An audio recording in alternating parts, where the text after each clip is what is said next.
You know when you're at Ross and you find that brand at that price? Are you kidding me? That's yes for less. Yes! From the latest trends to your favorite brands, it feels even better when you find them for less. At Ross. Yes for less. The views and opinions expressed by tonight's guests and topic of discussion do not necessarily represent the official policy or position of S4, its hosts, syndicated carriers, or anyone associated with this broadcast. Any rebroadcast or reproduction of this broadcast or podcast without express written consent of S4 is strictly prohibited. Listener discretion is advised.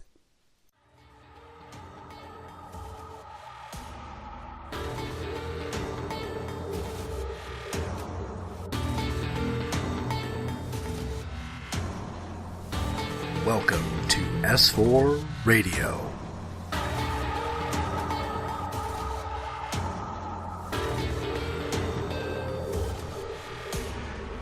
Coming to you live from the dark side of midnight.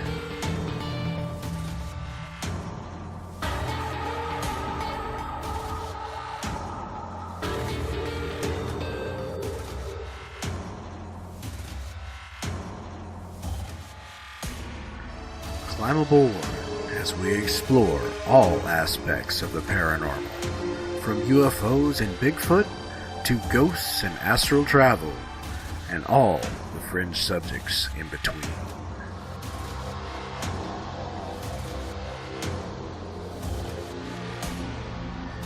You have found the cutting edge of paranormal talk radio with your host, Eric Cooper, and our S4 panel of specialists. Prepare to go to the edge. Good evening, ladies and gentlemen, and welcome to S4 with Eric Cooper, broadcasting live from the beautiful mountains of Concrete, Washington. Tonight we are having our monthly roundtable and pre-Paracon show. Tonight on our panel we have our Keith Andrews, astrologer and alien specialist, Cole Wegleitner, owner of Statement of Sound DJ Productions, Megan Gary, retired Marine and member of FMP, Brent Dodge of the Astral Team, myself, Corey Reese, and your host, Forest Moon Paranormal Zone, Mr. Eric Cooper. And good evening, everyone. Yeah, it's raining again. I don't think it's ever going to... I think we hit the rainy season. It's not going to stop now up here in Concrete. So we are counting down 7 more days. Actually, no, wait. It's after midnight. 6 more days to Paracon. So for all of our local listeners, make sure you hit Paracon in Cedar Woolley, Washington at the Grange on Cook Road. And tomorrow, for all of our pagans, we have Pagan Meetup here in Concrete as well. Starts at 6 p.m. And for details, make sure you hit Forest Moon Grove to get more details about location and whatnot. We do keep location somewhat classified because there are haters out there. So how's everyone doing tonight? It is Roundtable, our favorite show of the month usually. The most just great tonight, thanks. Hell yeah, this is when we lay back and ask questions of. And we actually already have a question in the chat room. So Tim wants to know what the heck is going on in Sunspot, New Mexico. Does anyone know? Does anyone have Google? They can look it up. Somebody was actually talking to me about that the other day, and I haven't had a chance to do any research on it. Apparently, an observatory or something down there, feds, kind of men in black suits kind of went in there, threw everybody out. The sheriffs there didn't even know what the heck was going on and locked it down. Why, we don't know. Okay. Intriguing. $10 says it's something to do with UFOs or those of the alien nature type. No, say it isn't so. I can't picture that up there. It could or be. Is that down there? Let's see. That would be down because it's south, so it'd be down there. Yeah. Yeah, from my end, it would have to be down. Right. So tonight's roundtable, and Eeny, meeny, miny, mo. Megan, what's your first question? Actually, this is perfect. This is perfect because my husband, who's working a night shift right now, actually asked me to ask, what is your take on the activity, or is there any information regarding the Dulce base in New Mexico? So that is a perfect follow-up, hopefully, to the It activity going is. down in Sunspot. I'm not aware of any current activity. Is he talking about the former Dulce Wars, or is he talking about something current that I'm not aware of? Currently, we're under the impression that there is a joint human-alien base, and it's underground, and it's like a coalition force. Oh heavens, that wasn't current. That's been there for No, decades. That's not no, current. It's no, God, no. That's non-existent. been No, it's no. existent. It's just been there for decades. Yeah, Okay. no. The Dulce base has been around since the 70s, I want to say. Okay. And then there's the Yeah, Dulce. Now, correct me if I'm wrong, Keith, but was not Philip Schneider and the Dulce Wars in the 80s, wasn't it? yeah. Yeah. So there's a guy named, and many of our listeners that are old time S4ians have heard this incident a few times on this show. But if you look Okay. up, no, you're fine, you're fine. Oh, it's a It, good it, question. Don't it get us is. wrong. There's many people that don't know of it. Yeah, we're getting new listeners all the time, so there is no new question really. But Phil, if you look up Philip Schneider lectures, Philip Schneider was a government geologist, and yeah, thank you, Tim. It was 78, 79 that the Dulce Wars were. Um, but his job within the government was to sample soil to so they could blast holes in the earth to make underground bases. And he was in Dulce, and he tested the soil. They blasted it. And he found himself in an underground cavern that was already existing, and he found himself face to face with an alien. Well, prior to that, they Oh, didn't. He didn't know there were aliens. He was just a government employee, and it shot him. And I believe it wasn't out of the whole Delta Force in Special Ops that were in that war. I believe him and two Canadians were the only three that survived it. And again, correct me if I'm wrong, Keith. Was that not the cause of his rare cancer that he developed? Yeah, quite frankly, it was. Yeah, and the thing was that whole war started, for lack of a better way of putting it, because of a surprise. They weren't planning on him dropping in. No, not by any means. But there was already an alien base there. And as far as it being a joint base, current developments, who knows? Well, So, here's the thing. In 78, 79, when those wars took place, back in the 60s, actually, quite frankly, back in the 50s, that base was opened up. It's just it wasn't until the end of the 70s when mankind became, it became, shall we say, part of the joint force. right, okay. right. But yeah, nobody official really knew it was there.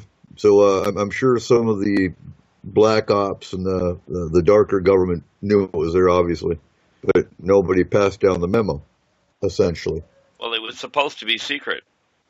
right? Um, But so like a buddy of mine put it, there's no problem on Earth that a well-placed pack of C4 won't cure. true. Now, Yeah. Philip Schneider was involved with a lot of different underground projects within the government besides being a geologist.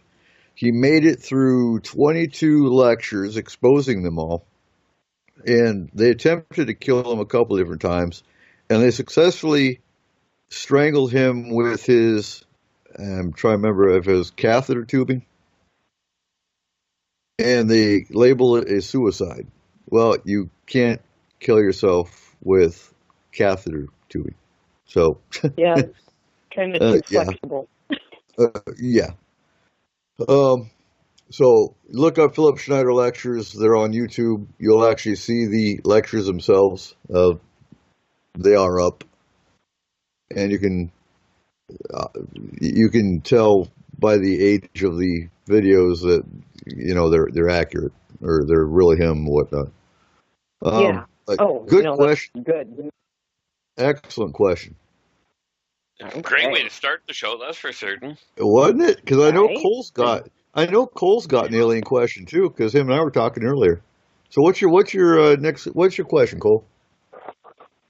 Okay, so with aliens in general, we always hear of stories of them coming to the surface and either meeting a human, or there's been stories about them draining the blood of cows, or missing body parts of cows, that type of thing. Mm-hmm. But as a human race, we have not come to the point where we can even leave our own solar system. So if they have, and we can study a human body or any body from the outside without actually going into it. We have x-rays, we have all of this technology that allows us to see inside our own bodies. Why wouldn't they use that technology as well? Like, why wouldn't they have it? Why would they actually have to risk their own lives to come to the surface of our planet? That's actually pretty. It's an excellent question, but the reason is simple. You can look, like, you are absolutely right. The X-ray and all that technology is available, but you cannot do physical, subquantum biological testing on a video. You need the physical component. That's why they come in and grab the physical. But they've been doing it for 50 to 60 years, as far as we know, and it's probably been for way more than that. No, it's way 50 to 60 years is what I'm saying. That it's documented within the United States that it's become a conspiracy theory. Yeah.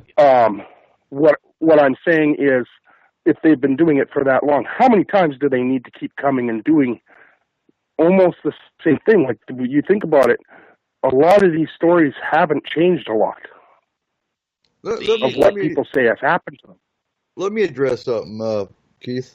Sure. So, there's actual documentation and records of alien abductions as far back as the 13th century. So it's nothing new.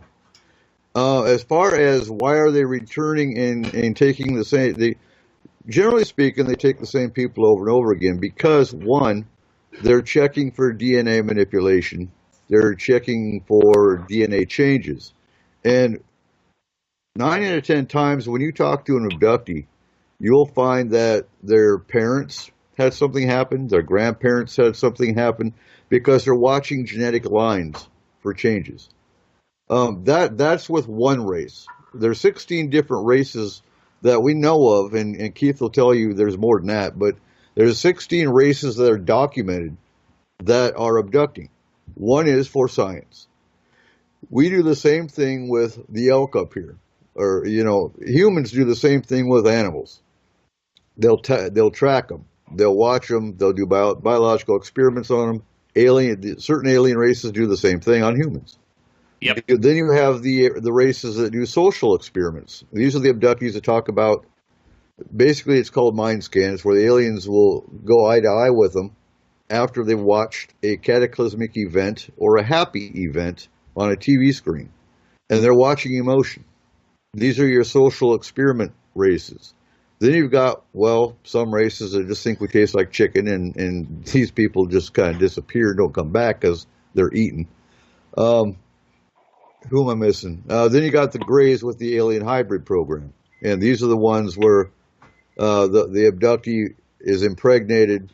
I believe the gestation is 2 months. They're re-abducted. The fetus is taken out. And they'll start having dreams of being abducted and taken onto a ship. Now today, I know of a couple different hybrids that they're actually abducted. They were impregnated, and they gave a natural birth here on Earth. And that is, I think, newer.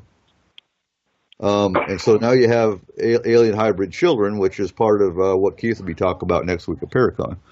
But you're talking hundreds of races that come here. So, yeah, each one has their own agenda. Each one has their own goal or mission. Some of them are only observing us. They don't even bother abducting. But good question, Cole. Oh, yeah. The ones I get a kick out of is the ones that are abducting the abductees of the humans. Good. That's the part that I find funny. Because, again, they're doing it for exactly the same reason. So, intriguingly enough, they're not just picking on the humans. Well, no, and then we've also talked about Bigfoot. There's a theory out there, too, that Bigfoot's actually being abducted, because you hear two different stories about Bigfoot. One, I've heard of cases where Bigfoot was seen coming out of a landed craft and taking soil and water samples and going back on the craft, and it takes off. Then you hear the other story of, a UFO comes over the woods or the mountains and Bigfoot's running away terrified. Maybe they're abducting Bigfoot for DNA samples too. You never know. Here's the thing: where it comes to the so-called Bigfoot coming off the ship to do samples and what have you, there is another race called the Wara, which look very similar to the Bigfoot, but aren't Bigfoot. And if you're watching them, from a distance, they're going to walk virtually the same way. Mm-hmm.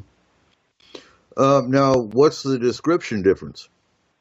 The biggest difference. Now, that's an excellent question, because they look almost identical. The biggest difference really is that the hair isn't as long. Usually, it's more of a black instead of the reddish brown color of the Bigfoot, right? And their hands are a lot more.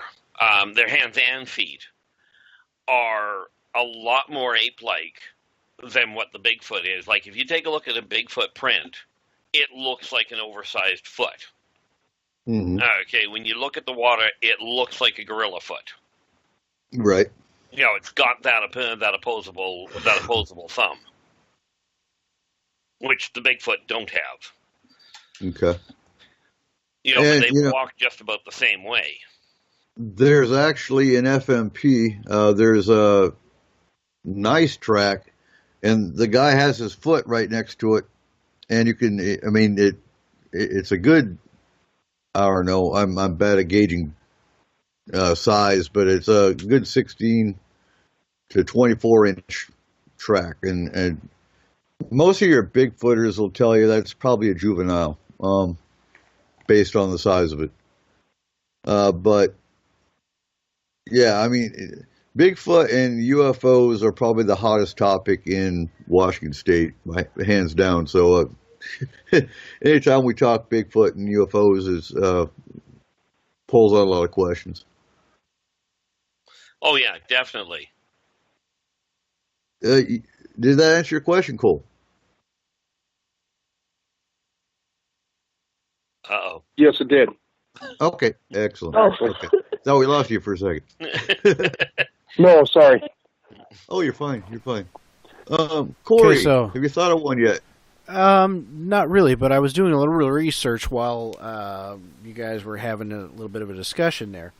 And from what I can tell, it looks like that for that observatory down there in New Mexico, that observatory is actually part of a consortium observatory.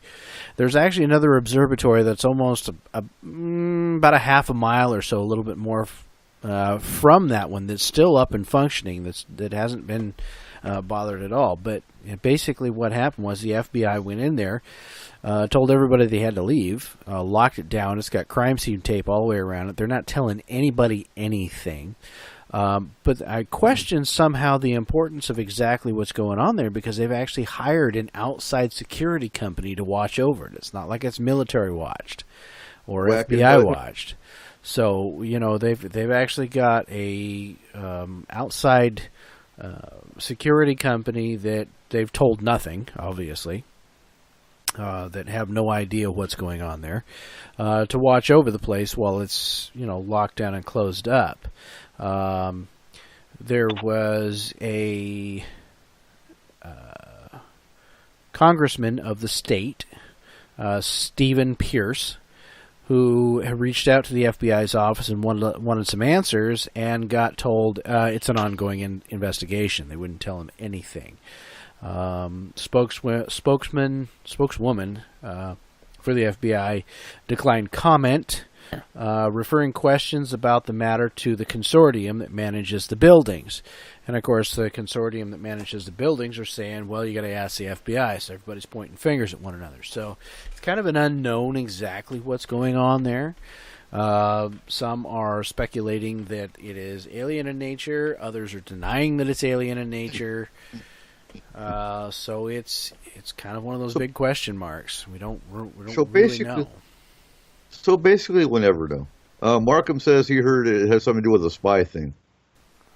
Could. But a spy thing at a Hubble telescope?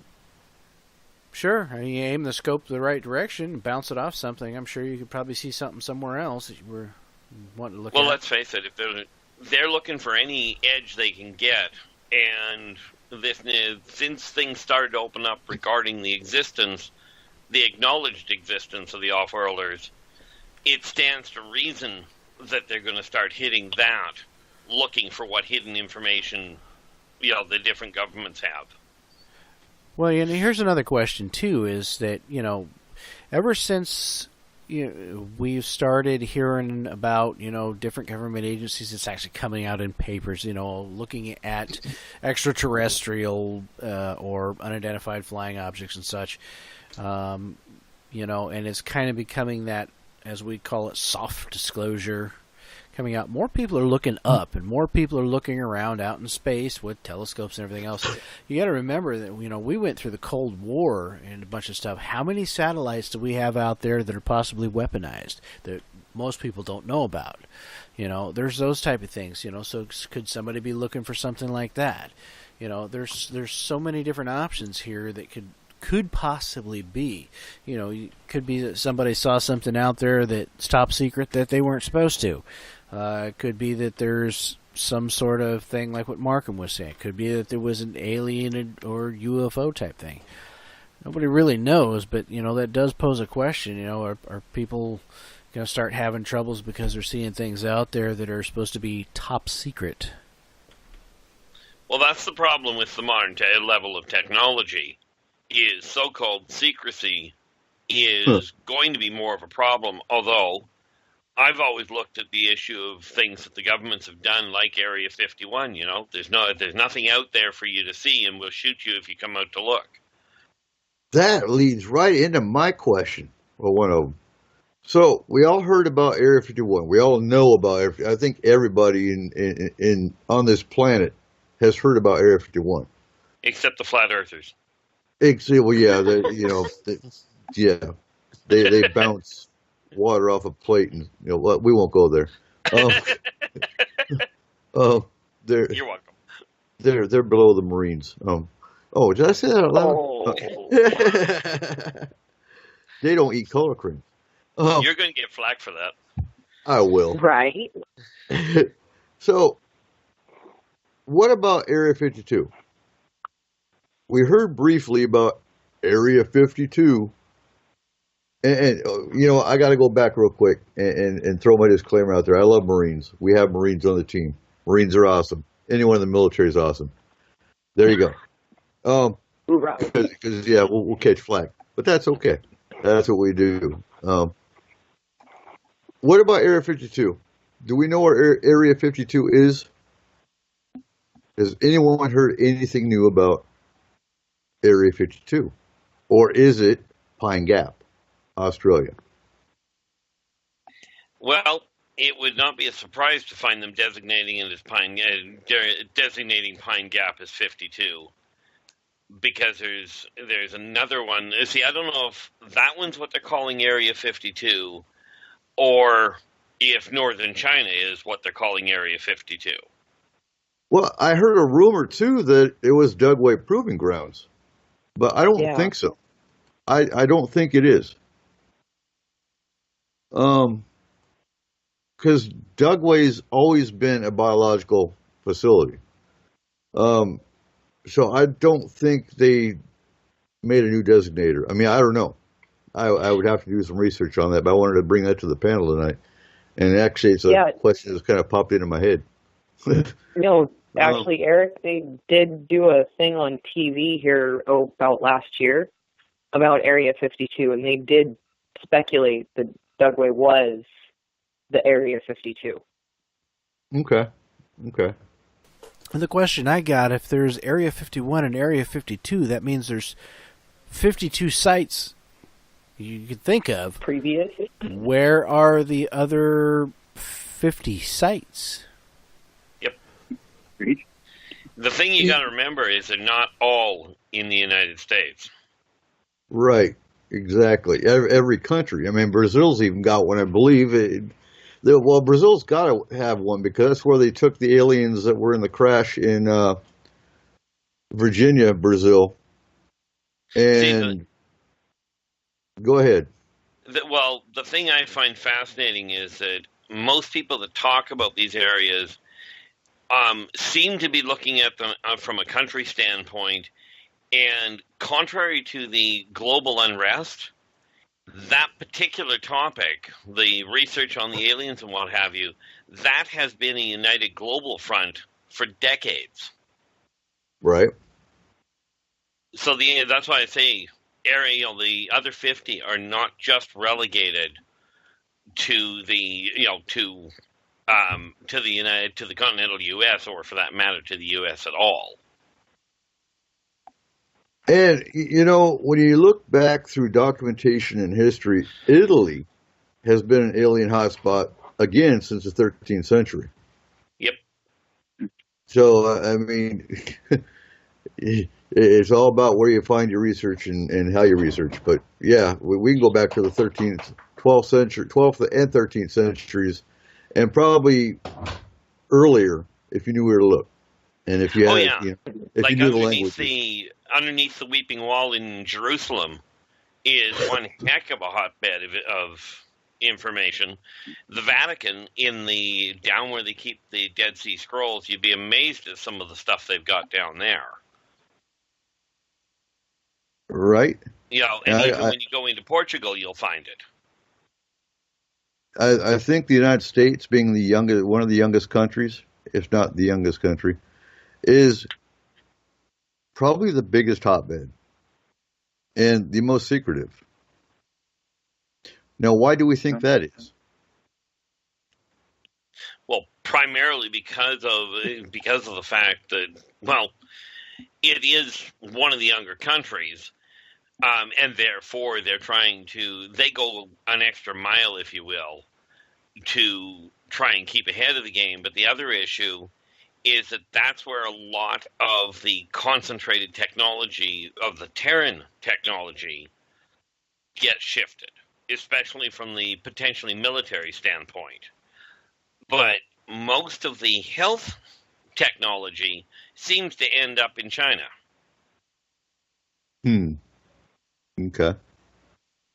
Okay, moving along.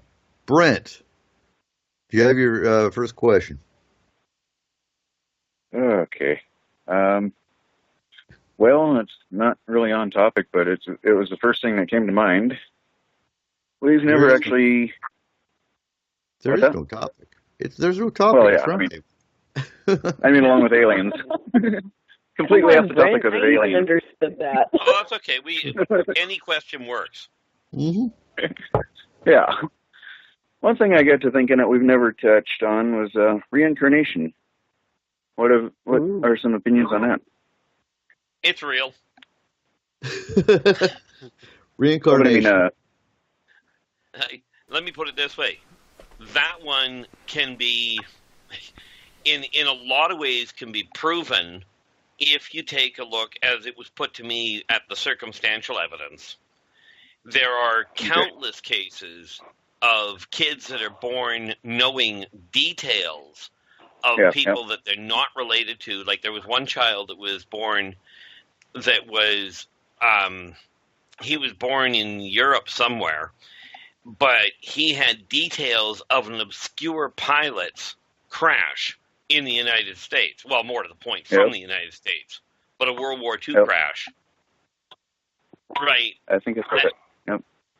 And that's just one. I mean, I can give you, that's a very long topic, but from my standpoint, very real. The other thing to keep in mind is that the scientists have proven by, shall we say, elimination, that the soul does exist, and they can't avoid and I am talking scientific proof of it, and they can't figure out where it goes because there's a 2-ounce discrepancy that they can't account for when somebody dies. Oh, wow. Huh. Yeah, I'd love to know how they pulled that one off. I'm not the scientist in the party here. Two things here. One is what they did there was that they had the body of a person very, very recently deceased, sitting on a weight table, and they were measuring the weight, and all of a sudden it lost, I think it was 2 to 4 ounces. No, it wasn't even pounds. It was 2 to 4 ounces that it would just drop all of a sudden, right, shortly after. And they figured that to be the scientific proof that the soul was leaving the body. Okay. And the other thing that you have to think about, too, when you're talking about reincarnation is, you hear about many times the Akashic records. The Akashic records being those records of everybody's past lives. Mostly it's only certain people who usually can access those because, they aren't, basically, as I understand it, they aren't really in this dimension, as you would say it. But, apparently I've had several past lives, and unfortunately I don't remember any of them, but, I know other people who do. Staggering numbers. There's been quite a few kids. Go ahead. There's been quite a few kids who could describe, like, by exact almost measurements, the entirety of the Titanic. And things that only the people who would have been on it could tell. Yep. Right. Exactly. And going with that, Cole, I mean, how, you've got it documented, and it hits the news once in a while about a 3-year-old that's never taken a piano lesson, and all of a sudden can play the Beethoven's Fifth. Impossibilities that there's only an explanation is, they remember from a past life. And look at the number of phobias that nobody can explain. Right. The person's never been in that environment. And when they stop, when you get over your phobia too. Yeah. And then you bring up things like deja vu. And now, my personal opinion, deja vu is you remembering something you did in a past life. You're more often than not, that's correct. Sometimes deja vu is precognitive vision. You see it before it gets to you. Okay. Because you have two different trains of thought with it. You have you have the reincarnation aspect, and then you have some that think it's your other self in another dimension doing the same thing. Okay. But yeah, reincarnation is a fabulous topic, and getting into it one day would actually be entertaining. But from my standpoint, I think I've documented 18 of mine. Oh, wow. I think it would be kind of an interesting... If it is true, I'm coming back skinny next time. Yeah, no kidding. I'm coming back rich. How's that? I think it would be a fantastic idea for, and I don't think we've got the schedule quite together yet for some of the upcoming shows, but we should put together a show that covers, reincarnation and Akashic records. I think that would be a good topic for us to hit and, just kind of start picking it apart. Real quick, I do have a quick follow-up question. Sure, go ahead. Oh, okay. Wasn't sure if I lost you. What about these spirits that are, or souls or whatever, that are floating around, and ghosts? What about why don't they take over bodies, or go to their next life? Is that just a waiting period? Reasons for that is amazing. So I True, but I actually had a discussion with a spirit about that when I was in Germany, and he was a World War II bomber pilot, and he crashed in Dettelbach, Germany, where I lived, and he explained it in very simple terms that when you die, you have the choice to either staying and being a spirit. Okay. And he enjoyed staying, and he went to the bakery and messed with people. He was cool. I don't remember his name. But he said if you choose to be reborn, it's kind of like getting in a line. And when a baby is when the soul of a baby or a fetus develops, they basically slip in and are reborn. Is that about accurate to you, Keith? Reasonably. I mean, the lineup thing, that's a whole lot more complicated. Although, from his standpoint, it's probably the best he could do. The other part of that question is that some people die so fast they don't know they died, and they literally miss the boat to go on. Right. And we have that in a case we're dealing with right now, actually, where, so for new listeners, and for the locals that are going to be joining the team, when we do Paranormal 101, you're going to hear a lot of this information all over again. But basically, the spirits that are stuck here, when you die, if you die a violent death, if you die before your time, car accident, homicide, natural disaster, things of that nature, you die so fast, or you're basically stuck here. You don't know you're dead. I always use the movie The Others for a perfect example of that. Yeah, that was well done. So basically, when our team goes in, and I'm reading the question, but when our team goes in, oftentimes we have to explain to them that they've passed on, and then we have to pass them over, and that solves the problem, and brings them peace. So we rescue spirits as well as take care of our clients. Yeah, I mean, there's even some spirits that stick around because they want vengeance. They refuse to go until the culprit is dealt with. And, that's common too. I mean, and it's great because on another case we have, a spirit is actually helping us find his body so we can bring him the family closure. And it's great when it works that way. We'll either help him pass over once we find the body, or he will go on his own. Because, we bring the spirit piece when his body is at rest. So, I always have to think how to explain it because it's sometimes kind of hard to explain. I'd like to tackle that question that came in there. There's a couple of them there, but it says, how can one be sure reincarnation is not another deception employed by some other influence? Well, bottom line is nobody's 100% sure that there isn't something like that, but there is a lot of evidence to support the fact that reincarnation does happen. As we've stated several of them here that we've been talking about, kids that can play piano that shouldn't be able to, or something of that sort, or can have details of something from the past that they shouldn't have. Just things of that nature are just a start. So, I mean, do we know for 100% sure? No. But, like I say, there's a lot to support the fact that, it is a real phenomena. And Chris says deja vu would be a form of memory from a past life. It can be. Yes.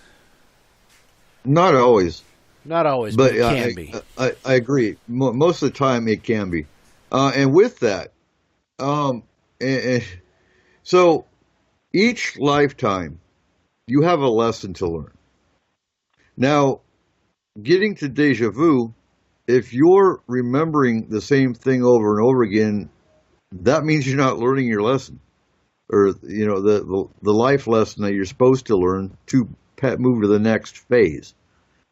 So deja vu is not always really a good thing because it means you're repeating yourself. No, quite often it can be a pain in the neck. Yeah. If you're not experiencing a whole lot of deja vu, then you're possibly advancing. News for me. So Markham's asking, could deja vu be connecting with yourself in a parallel universe? And you know what? I don't know. I think that's possible. Are there parallel universes? Yes. Well, in all fairness, Stephen Hawking had just, turns out about 10 days after he died, they came across some documentation on his that posited the proof of the multiverse. Mm-hmm. Okay.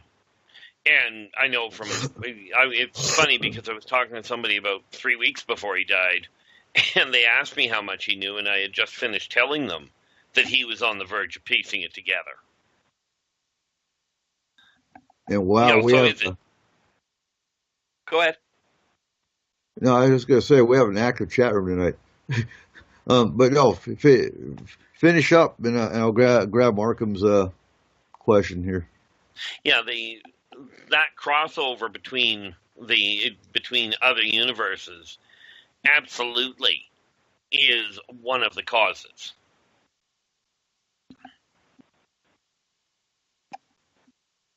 Okay. I'm sitting here reading. Sorry. But no, Markham wanted to get back to the spirit being stuck question, and how often do they stick around once the killer is found? They usually pass over once the killer is found, because that brings them rest again.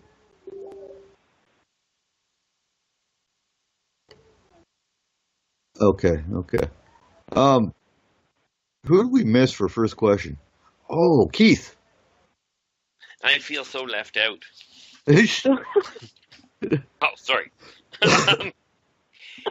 Now, I'm going to go straight off topic as far as the aliens go, which is really kind of a weird idea in my case, but what the heck? It is. But when we're talking about people, and in this case, considering the Paracons coming up, how does one cope with the spotlight when it's thrust upon them instead of when they choose to go there? Whiskey. No, not really.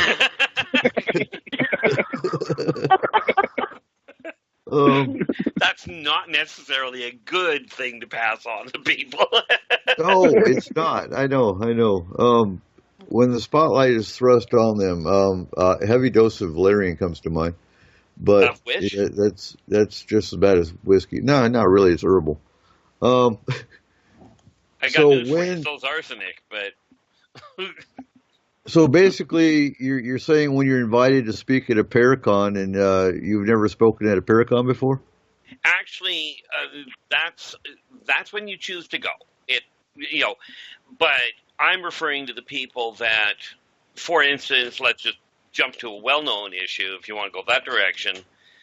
Take a look at Travis Walton, who is just he was just a logger and got thrown right smack into the middle of the spotlight without asking for it. Or you take a look at some of the, if we go the more mundane level, you take a look at the singers that all of a sudden get catapulted into the spotlight because they happen to be saying the right thing or singing the right song at just the right point. Well, that's an excellent question because, taking those examples, mine is Travis Walton. But, look at the singers. A lot of them find themselves into the drug and the alcohol scene. And I think that's their method of coping with it. Look at Kurt Cobain. We won't go down that rabbit hole because I have my own beliefs about how he died. But, Kurt Cobain just enjoyed his music. and he didn't expect Nirvana to make it famous. But he found himself in drugs and alcohol and whatnot, and I think that's how a lot of them cope. Yeah, Is it the right way to cope? No, it's not. No, it came to mind because that was literally how I ended up on the radio. Was quite by accident, and well, here I am. But it was just I was wondering how if anybody had insight into it, even on the mundane side of things. Aside from the idea of drugs and alcohol. Right. And Chris is saying, been in the singing position like that, you have to really rely on yourself and confidence. And you have to have a good support structure behind you to stay out of the drugs and the alcohol part of it. But no, if you're confident going into it, which, I feel bad for Travis Walton because you're talking, just a logger that was doing his job and wound up being abducted. And, well, there's more to that story, but, wound up in the spotlight, like I said, and,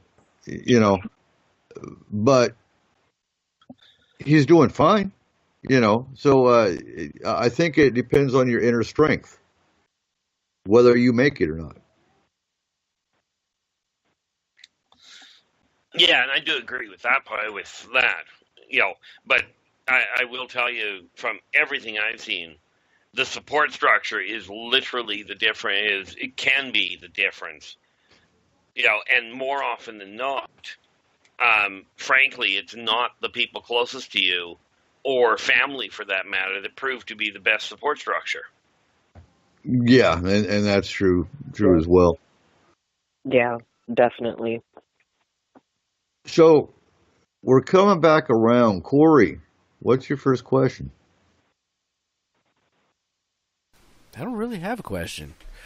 I've been busy all week. I didn't even have a chance to. I'm having remodeling done in my bathroom and everything else. See, that's when you jump to the question of where did I leave my coffee cup? Yeah, pretty much. Yeah. Anybody know where I left my mind? That would be a good one. Back at John. No, but, you were talking about flat earthers earlier, and it brought up something funny. It was in the back of my head. I actually saw it was a caption of a post that had been put up online, and it was from the official Flat Earthers group. I don't know what the name of it was, but it said, Flat Earthers group has thousands of members around the globe.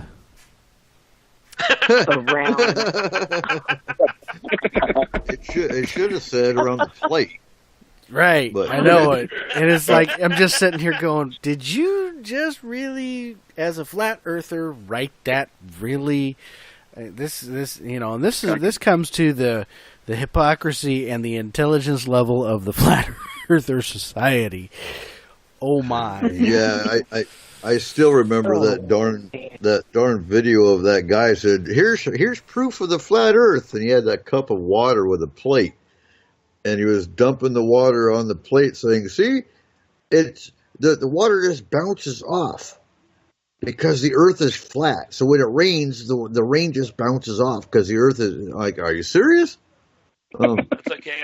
I like the other one that I saw, the other post that I saw, and all it said was, there is no way the earth could possibly be flat with the number of cats on it. They would all be knocking everything off. Yep. I saw that one. And okay. So we'll close out the hour with RH negative, and it's going to really, really irk Markham, but I got to do it. Because RH negative came up in FMP again. And I'm so sick of this topic. Oh my God. Just because you're RH negative does not an alien you make. No. No. What's your thoughts on that? And why does it keep on being brought up? All RH negative means is you do not have a protein in your blood, which makes you negative. That's all it means. It doesn't mean you have alien DNA. It doesn't mean you have alien anything in you. But why does it keep popping itself up? Well, you told me I wasn't allowed to swear. Oh, Oh, sorry. Basically, Anyone? it boils down to perpetuated stupidity. Yeah, that's a good way to put it. It comes down to a lot of, people don't have some of the resources we have, like having a scientist within the system, like we have to be able to go over stuff like that. And it just comes right down to, hold on a second here, we're losing people left and right on this thing. What the heck is going on? Skype's being a jerk tonight. Hold on. Uh-oh, who'd we lose? Oh, we lost a couple people. Oops. I'm dialing them back. Here we go. I'm getting them in. Okay. they must be Rh negative. Yeah. It just comes down to the fact that, with Rh negative, it's just, like you said, it's a genetic mutation where your blood doesn't have a protein in it. It's all it is really something that pregnant women have to really be concerned about, because it can cause them to lose the fetus. But when it comes right down to it, it is just that. It's just a protein. People keep thinking it's a blood type. It's not a blood type. You're just not educated to know that it's not a blood type. And it's hard to get enough of the truth information out there because there's too much perpetuated nonsense to go with it. It's too many theories and opinions of what it is without somebody, picking up a book. Oh, wait a minute. What's a book? I bet you nobody knows what a book is. Google, that's it. Without picking up Google and, doing a little research or something to say, what is this? To find out, if they ever, looked into any medical science, documents of any type, all they would ever find out is, oh, it's a protein that's part of the red blood cells. Oh, and you either do or don't have it. Oh well, no! I like Eric, it's just. I like Eric's response in the chat room there. A blood banking scientist. No, it goes deeper than that. And, if Mark was on here, he would say it. But it goes back to genetic inbreeding. It's an inbreeding trait, and it's not. It doesn't make you special. It doesn't make you an alien. It doesn't make you psychic. I know many people that have talents and skills that are on the positive side of the blood bank. It's so annoying. And it keeps getting brought back up. Well, it is consistent. Well, so is a flat Earth. Yeah, but they've got members all around the globe. So I mean,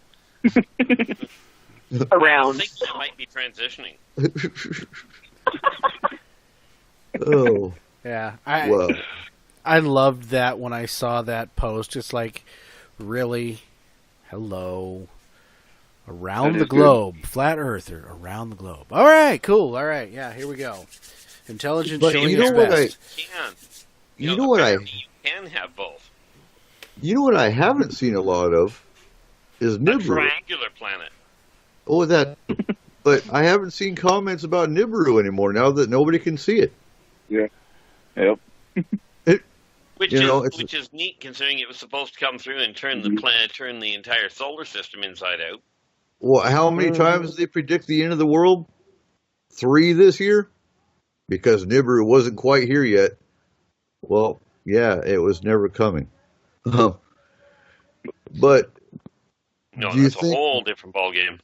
Yeah, it wasn't a planet; it was a spaceship. That's why Well, it yeah. never got here. Yeah. But has anyone seen when the next end of the world prediction is yet? No, I keep missing the end of the world party. Well, it was Paracon last The only year. one. We had one last year too. See, nobody informs me of these things. Yeah. You're not the only one. I miss them all, Keith. They predicted September 22nd last year was going to be the end of the world. We were all just waiting at Paracon for the end of the world, and it didn't happen. So we had an end of the world party anyway. So yeah. Yeah. Well, It's party. We're going to have an end of the day after can be a painful experience. If we're going to have an end of the world party, we're going to have to party like it's 1999. Come on. Right. Yep. And Dan's in the chat room saying it's going to be September 28th. But you know what? I'll be in Canada September 28th, so it can go right ahead and happen. Whatever. We'll have a. Well, contrary to popular belief, you realize that Canada is actually part of this world. It is. It is not. That is not true. I mean, granted, we're a little bit, shall we say, lackadaisical about the whole. We're just a little bit better than everyone else. You know what I mean? Did you say we're better? A little bit better. Well, no, that's what people tell me. Oh, see, I keep finding like I've had people tell us that Canadians read too much, and I mean I'm thinking like what Canadians were you talking to? Because I'll tell you the ones I've been talking to don't read. Check an oil rig. They don't read. They don't read speed limits. Hey, they do. So the top of the sign says maximum. Oh, yeah, good. And any person who says we read too much hasn't met our prime minister. Oh no, you didn't go there. Well, this is one of the reasons why Canadians are very laid back. They're all mad at the same person. Yeah. Wow. Okay. No, I'm not going to go down the political rabbit hole. No politics. Oh, that's not a rabbit hole, man. That's a pit. Yeah. At least you only have one. They keep on bringing up the past. Yeah, it's a big dark pit.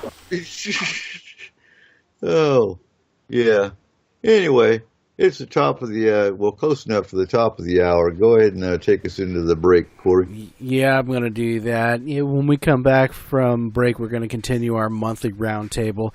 Tonight on our panel, we have R. Keith Andrews, astrologer and alien specialist, Cole Wigleitner, owner of Statement of Sound DJ Productions, Brent Dodge of the Astral Team, Megan Gehring, a retired Marine and member of FMP, myself, Corey Reese, and Eric Cooper of Forest Moon Paranormal.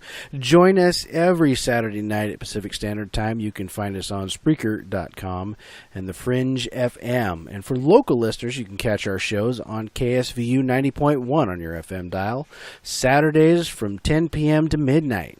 Please go to thefringe.fm and check out the show lineup with shows like Lighting the Void with Joe Roop and a plethora of other good shows.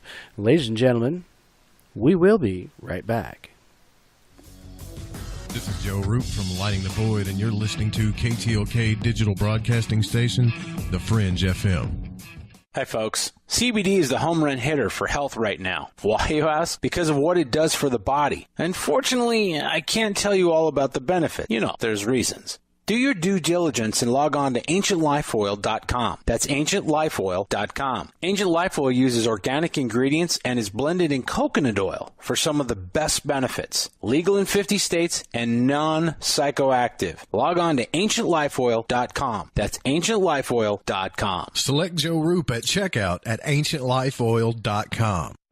This is Mary Ellen Popick of the Sanctuary for Mind, Body, and Spirit.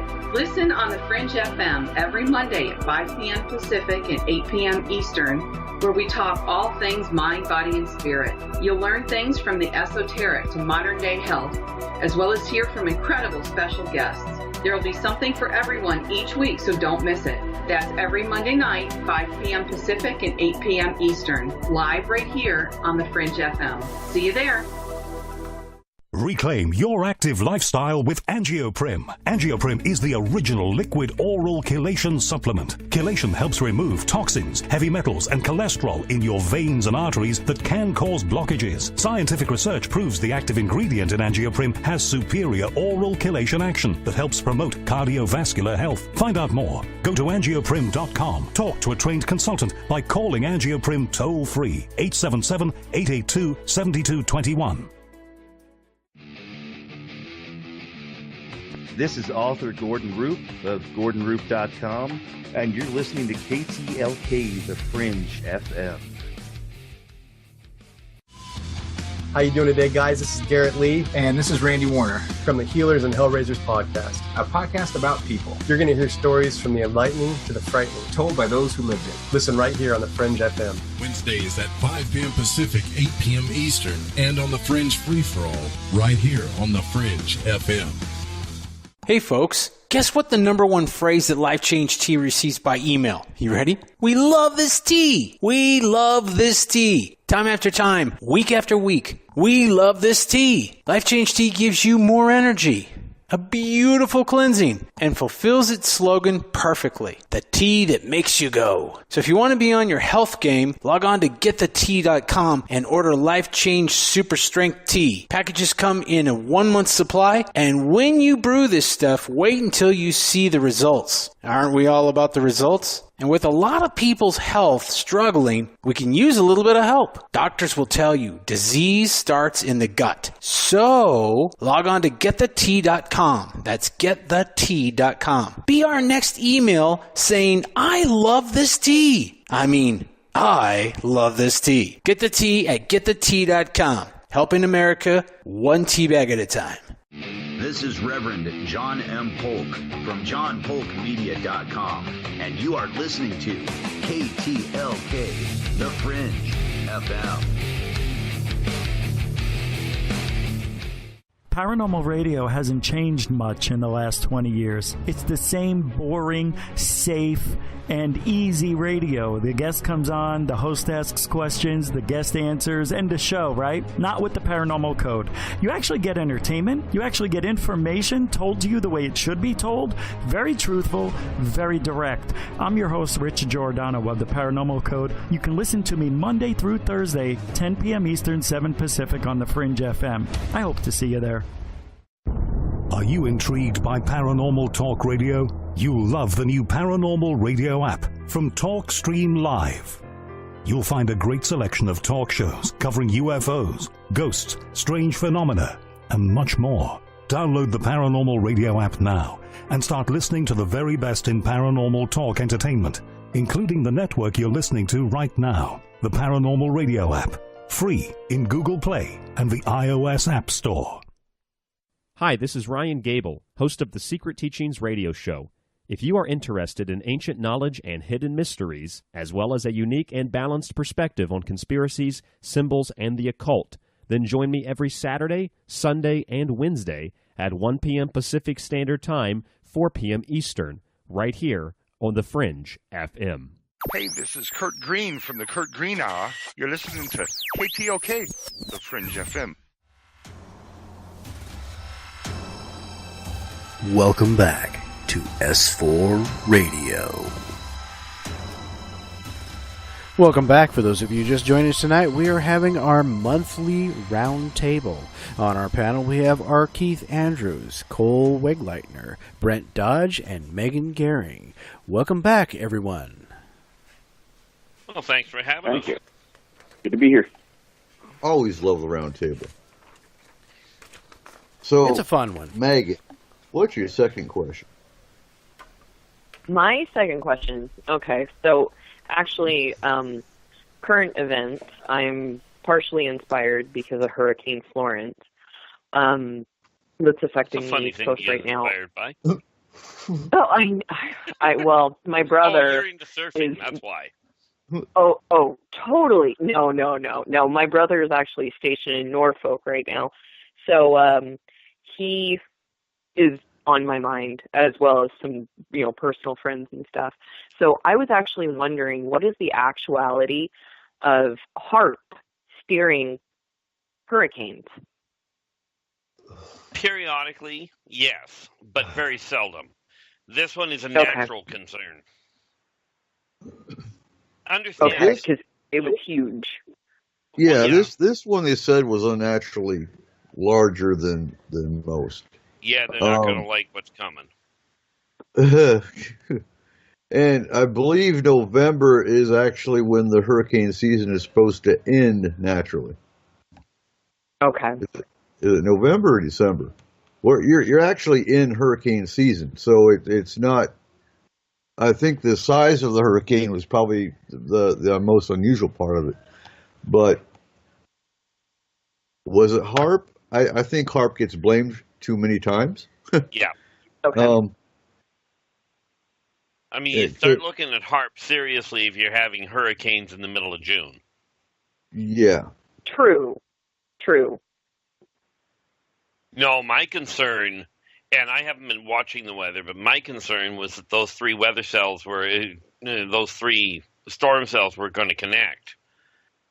Yeah. And because we are heading into a time where, they're hitting class 4, they worry about it. Class 5 is rare, but they're heading in the direction of going after a class 6. Oh my goodness. Yeah, and like Markham says, the warmer the water, the stronger the storm, because it's the warmth of the Gulf that usually creates your Cat 4s and Cat 5s, and then once they hit ground, or they start cooling off, they start dissipating, and they start dumping rain, basically. Bonnie says that December 1st is end of hurricane season. I imagine she would probably know. She's originally from Florida, so. Yeah.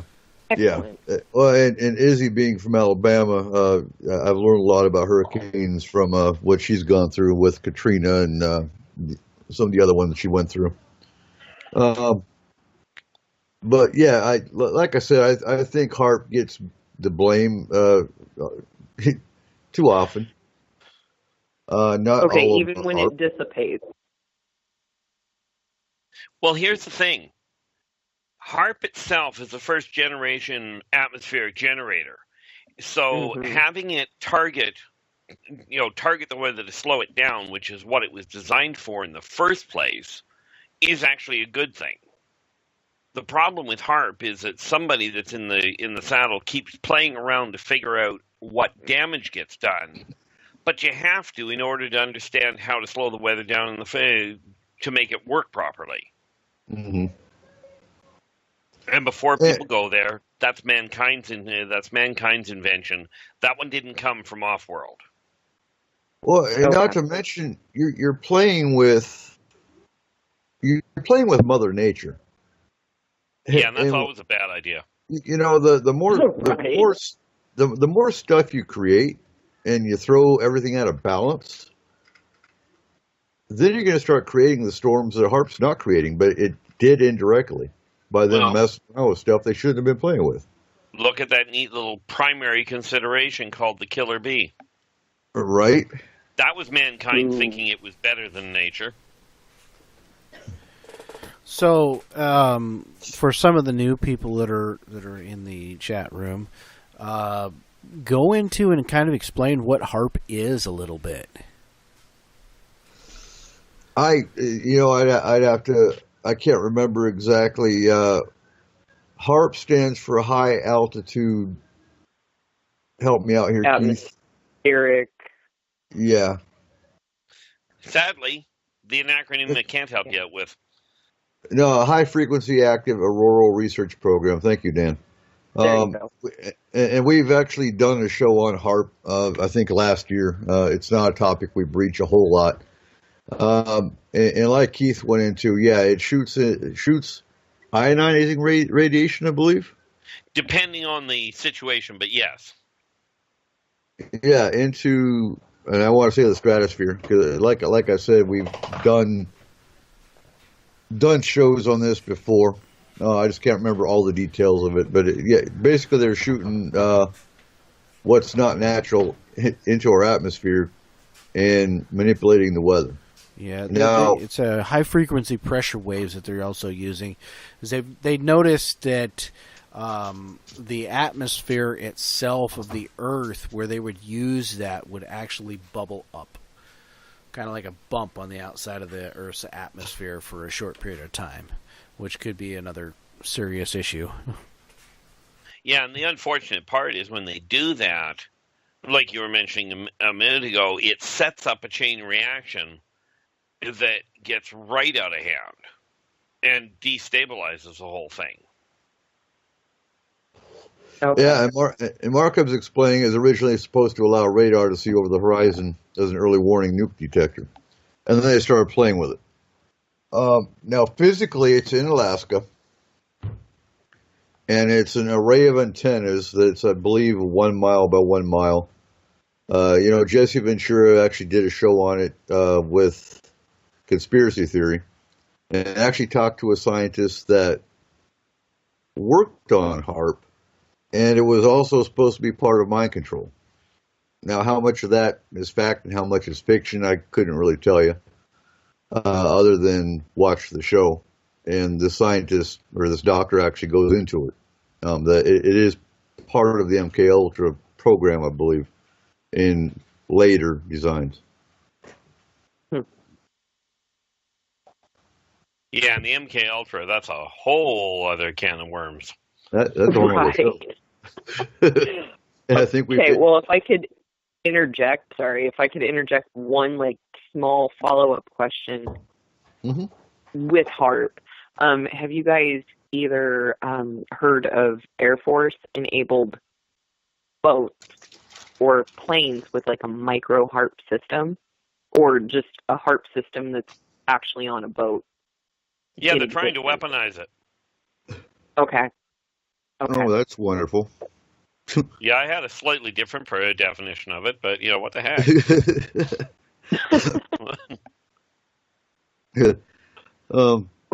But yeah, imagine if they weaponized it with mind control. Right. Although they do have a problem with the way they're educating or uneducating the people. You have to have minds to be able to actually control them. This is true. Oh, I'm sorry. Did I say that out loud? You did. I heard nothing. Yeah, that's very true, though. Keith, what's your second question? Well, I figure this is a great time to bring this one up. And in all fairness, this goes more to Eric, really. But how big do you actually desire the Paracon to go in the long run? Oh, God. That's big. No, I'm thinking, because I never planned on it going, huge. I mean, we're projecting a possibility this year of 300 to 500. And 1,000 people. Yeah. No. Yes, How many people absolutely. fit inside CenturyLink? If we get our projection this year, we're looking at getting a convention center in Burlington for next year. Nice. The more people, I hope it does go big, because getting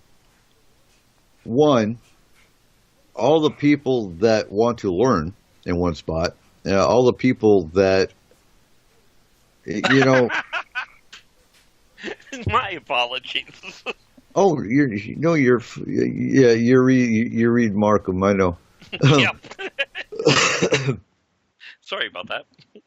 But we're finding, because we've been putting the flyers out, and we get one of two responses when we put the flyers in, and we've been going to all the businesses in Skagit County, well, in Whatcom and Snohomish. But you either get the, oh my God, seriously? There's a Paracon? And you get that from the customers around when you're talking to the owner of the business. Or you get, oh my God, I don't believe in that. Get out of my store. They don't say that, but that's the attitude. I'm not putting that up. So if you get, the more people learn that there's going to be a Paracon here and are excited about the paranormal, the better. Because you get them away from paranormal TV to where, no, we're not like Ghost Hunter. I got to, oh my God, I got to ask that question at least once, one or once or twice a month. Oh, you guys are like Ghostbusters. Like, no, no. Get away from the TV. Yeah, they won't let you play with ion packs. I don't know why. I mean, everybody in that group, in the group is, perfectly sane. Right. And then you get the, the ones that just think you're a nut job, and and they'll never open their minds until something happens to them, and then they'll say it's a demon and scream and run away and whatnot. And those are the ones you'll never reach. But the goal of Paracon is twofold. One, to educate the public. Two, to ideally grow Forest Moon Paranormal into a bigger team. So, and yeah, Chris is mentioning Zach Baggins, my favorite ghost hunter. Not. And I see. Well, no, I can't even say that because it's not a comparison. But no, Paranormal TV is just not a good one. No, it's not a comparison. It's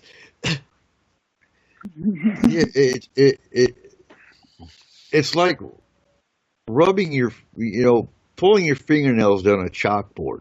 There we go. Well, that's enjoyable for some people.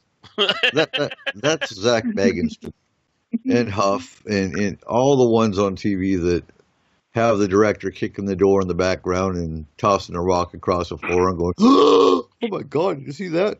Yeah, I saw the director throwing a rock across the floor and the string that was closing the door. The bane of it is, then you have every Tom, Dick, and Harry going, "Oh my God, I want to do that," and they go out and buy the exact same equipment they had on TV and use Paranormal TV as their education. No. Then you're going to go into a client's house, completely destroy the scene, and guess who gets to clean up the mess? Oh yeah. Well, these are the people that would have done really well in the 70s when they grabbed the weather rock. Right. But that's the goal of Paracon. So yes, I do hope it gets bigger. That's the goal. We started off, and my cat's climbing my lap here. We started off with roughly 100, and that was with several hiccups with our venue. The second year, we probably dropped to 60 or 70, wasn't it, Corey? Yeah, I think we were somewhere in that neighborhood, yeah. But again, it might have been. But again, you have it up in the mountains. People don't want to drive all the way up here, which is why we moved it to Cedar Woolley, where we have a much bigger venue for one. Yeah. We can have a much bigger, more enjoyable event with bigger space. And easier access. Say again? Easier access. Sorry, didn't mean to. Yeah. Yeah. Well, we're way closer to the freeway for one thing, so I mean, it's I think it's about a minute and a half off the freeway. And I-5 is your central main corridor, up and down the west side of the state here. So it's easy to get off, easy to find. We're getting a lot more advertisement out this year. So, yeah, I'm really hoping that it's going to... Oh, ouch. Sorry, got a cramp in my leg. Wow, ooh, that hurt. Markham loves Zach Baggins.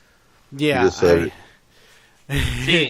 I don't know which one of you guys can do it, but one of you guys have got to get around to building a flat deck sized UFO to park on the side of the road.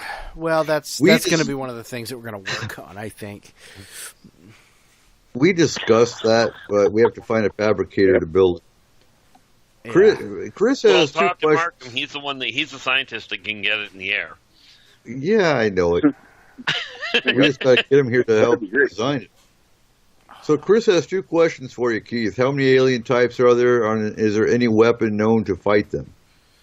Well, the first one is well over 2,500 that I'm aware of. I mean, I've dealt with over 50, but There's a staggering number more. And, the reality of the weapons, guns work on some of them. Some, like with the Swazians and many of the reptilians, small caliber weapons are pointless. You're shooting into armor. But they're still flesh and blood for the most part. So standard human weapons will work. You just have to overcome the technological defenses in many cases. The one thing, if you can now, the weapon exists. There is a subsonic weapon that'll cut right through most of the force fields that they actually have, because it cuts between them. Well, there's one race that the FMP team learned real quick, that if you slice them, they turn into two. Yeah, the amoebics are like that. They're kind of annoying. Yeah, two of them coming at you. And yeah, Markham says pointy sticks. Yeah, I agree with that. Pointy sticks will work. It's kind of like when you're trying to take out a shadow walker. Stick a stake through his heart, it'll kill him. Well, it will. But then you stick a stake through anybody's heart, it'll kill him. Yeah. Well, aside from the amoebics. And then they just look at you and go, what did you do that for? Right. I think the other problem with a couple of the races, yes, firearms will work on them, but they are pack animals, or a pack race. So you better have an automatic weapon, because your 3-round or single shotgun, it'll kill one of them, but then you got 20 more that are on you. Oh, yeah. So, yeah, be aware of how many rounds you've got, and you better be one shot, one kill. Sorry, go ahead. No, go ahead. Oh, that's fine. You said "and," so I'll let you finish. No, go ahead. Argue. Okay, fine. You can either freeze them or fry crisp them. Crispy fry them. There we go. That'll work. Fire works on a lot of them.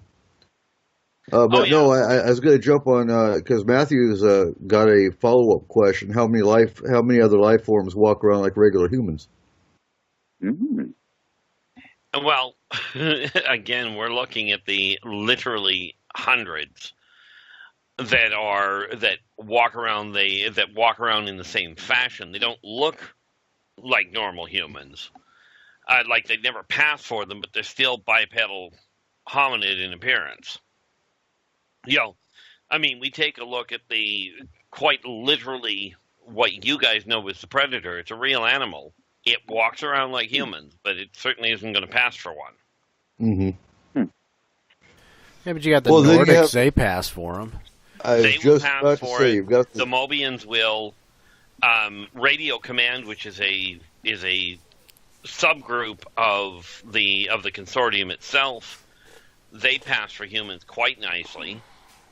I'll have to say, in the dark, Martokians will pass for human, because the only difference is there's two differences, but their skin is tinged green. In the dark, you won't see it.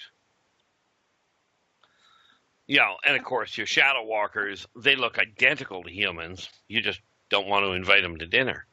No, you'll be dinner. Oh yeah, and you'll taste like chicken. No. No. No.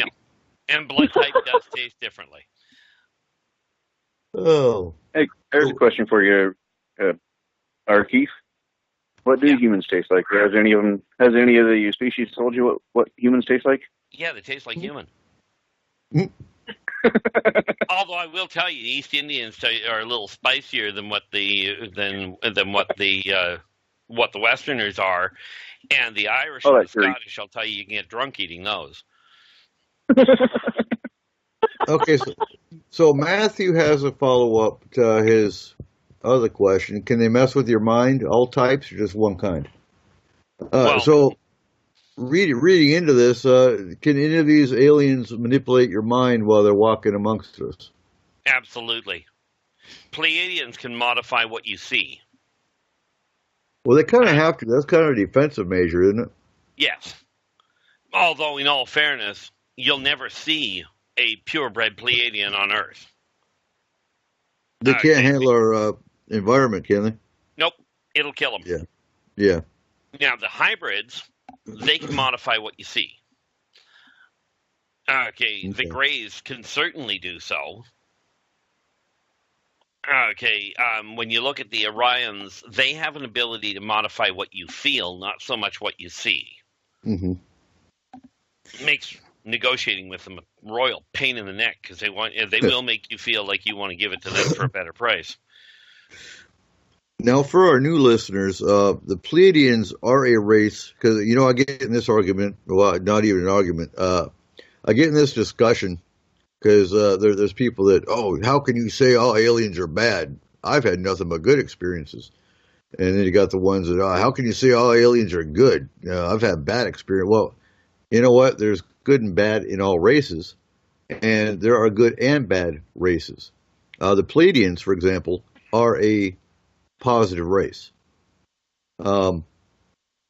And I know some of the new listeners also hear the consortium mentioned. Describe the consortium briefly, Keith. Well, in a nutshell, the consortium is it's a conglomeration of various spacefaring races, but it is designed. Its primary purpose is to protect the planet, protect Earth, because Earth is a massive data repository. And, so what they do is they make sure that no individual race tries to take over the planet, because mankind being the dominant surface-dwelling, technologically advanced race on the planet, they've been designated as the caretakers. So the consortium simply stops anything that's going to wipe that control out of mankind's hands. This doesn't mean that they'll fix everything on the planet for us. Well, yeah, and I was going to clarify and have you clarify that they're not here to protect the humans. They're here to protect the planet. Bingo. Now, if the humans decide to, go to all-out nuclear war and decimate the planet, they will get involved. But they're not here to get involved with human affairs because, that's the question that comes up all the time too is, well, if the humans are here or the aliens are here and so concerned, how come they're not getting involved? Well, because frankly, they don't give a damn. They're not here. They're not here to interfere with human involvement. They're here for the planet. Yeah, they really are. And in all fairness, without going into it right now, trust me on this one, humans do not, on the whole, want the consortium to come down and straighten this fiasco out. Mm-hmm. They will not appreciate the outcome. Agreed. Let's see. Who is next? Meanie. Cole, what's your next question? Okay, so getting off of the alien topic for a little bit, going back to Bigfoot. My wife has had a theory for years, and it's actually it ties everything up in a nice little bow. So it's been, from what you see out of the media and everything, we've never found an actual full skeleton of a Bigfoot after they've died. Mm-hmm. So, with that, she believes that they are a werewolf. With that, once they die, they would transform back to a human form when they die, and so that's why we've never found a skeleton. What do you guys think? Well, go ahead. It's a good theory, but we have Dogman. We have other canine races. And not saying any theory is right or wrong. I want to clarify that now. No, I'm not the know-it-all. My personal opinion, in theory, is that they are a supernatural being. So the reason you don't find skeletons is because they're interdimensional. So basically, and now my mind's going in 11 billion different directions. For example, you have people that put up game camps, and they'll see the coyote walk by, they'll see the deer walk by. All of a sudden, the camera goes white, and you're going to hear primate noises in the background, but you'll never get a good picture of a Bigfoot unless they allow themselves to be photoed. If you go back in Native American lore, they call them hairy man. Yep. And they're the guardians of the ritual. They're the guardians. To me, they're the guardians of the mountains. They're the guardians of the earth. And you are, yeah. I won't put them in the Fey realm exactly, but very close.